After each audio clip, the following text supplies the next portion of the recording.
Hi, I'm Charles Tran, and welcome to Live Mobile Technology. Today we're starting a three-part video series on the Brivo ACS300. Part 1 will cover the overview and key features of the ACS300. Part 2 will walk you through the mounting and installation process. And in Part 3, I'll show you how to program and test the ACS300 for full functionality. So let's dive into Part 1, an in-depth look at the Brivo ACS300's features and what makes it a powerful access control solution. Meet the Brivo ACS300, designed for speed, flexibility, and secure integrations, all in one compact unit. In this video, I'll walk you through its standout features, components, and key switch settings you need to know. The ACS300 supports up to 2 hardwired readers, Wiegand or OSDP, and includes 8 inputs and 6 outputs for more flexible setups. It's powered by PoE Plus or 12 VDC and supports Ethernet, Wi-Fi, and cellular communication, so you're always connected.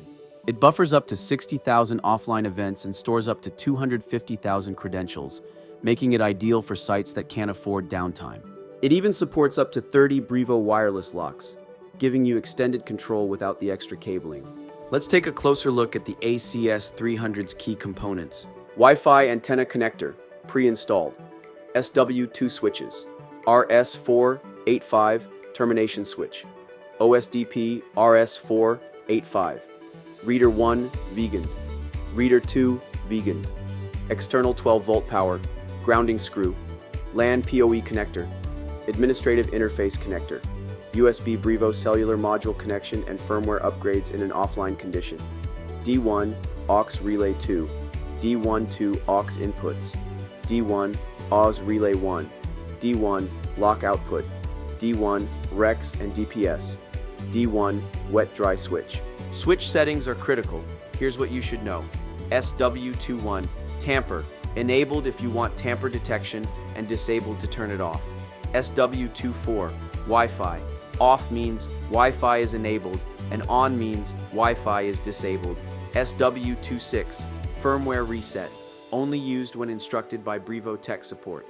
SW5 RS485, turn on when using OSDP via RS485. SW8 and SW9, wet or dry, set to wet when using ACS300 to power the lock, 12 volts at 350 milliamps. Set to dry for an external power source, up to 28 volts at 6 amps.